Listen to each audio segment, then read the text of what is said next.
16 வயசுல கல்யாணம் பண்றீங்க, மேரேஜ் வந்து லீகலா செல்லுபடி ஆகாது, வீட்டுல பிரச்சனை வந்திருக்கும், எப்படி ஃபேஸ் பண்ணீங்க? அதான் போய் 6 மாசம் உள்ள உட்கார வச்சால.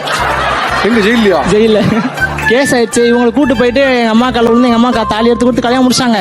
எங்க அம்மா எல்லாத்தையும் காப்பாத்தாங்க நினைச்சா நைட்டுக்கு சைட்ல கேப்ல போன் போட்டு இன்ஃபார்ம் பண்ணிட்டாங்க, உங்க பொண்ணு இங்க இருக்கு, நீங்க வாங்க சொல்லவும் அவங்க வந்துட்டாங்க ஒரு படையா. வந்து இங்க இருந்து ஸ்டேஷனுக்கு போய் பேசி முடிக்கலாம் பார்த்தா அங்க போய் இவ சும்மா இல்லாம வாயை கொடுத்து அந்த இன்ஸ்பெக்டர் கூட சண்டை போட்டு இணைதிக்குள்ள கஷ்டம். அவங்களாவது பேசி முடிச்சு அமுச்சு விடுறதுல இருந்தாங்க, இவ பேசின வாயில இணைதிக்குள்ள அடிச்சாங்க. கொஞ்சம் வெயிட் பண்ணி 18 வயசு வரைக்கும் வெயிட் பண்ணிருக்கலாம்ல சார். எனக்கு தெரியாது சார், அவள் 18 வயசு அதுல தெரியலையா? அவ எத்தனை வயசுன்னு தெரியாது. ஸ்டேஷனுக்கு போனதுக்கு அப்புறம் தான் அவளுக்கு ஏஜ் வந்து 18 16. அண்ணன் தம்பி அம்மா அப்பா எல்லாரும் கூட தான் இருக்கா, என்னைத்தான் மண்டையை கழுவி இருக்கா அப்படின்னு அப்பதான் சார் தெரிஞ்சது. இப்ப கேஸ் என்னாச்சு? கேஸ் நடந்துட்டு தான் இருக்கு. இந்த மறுபடியும் 5ஆம் தேதி வயது போயிட்டு தான் இருக்கா? போயிட்டு இருக்கு சார். முடிய போகுது, எண்ட் ஆக போகுது. ரிஜிஸ்டர் எல்லாம் பண்ணி கொடுத்துட்டோம். ஆக்சுவலா இது 4வது மேரேஜ் பண்ணி ரிஜிஸ்டர் பண்ணி கொடுத்துருக்கோம். புரியல 4வது மேரேஜ்னா எப்படிப்பா? சார் ஃபர்ஸ்ட் ஒரு மேரேஜ் நான் தாலி கட்ட நான் கூட்டு போனேன்னு அம்மா வச்சு. ஆமா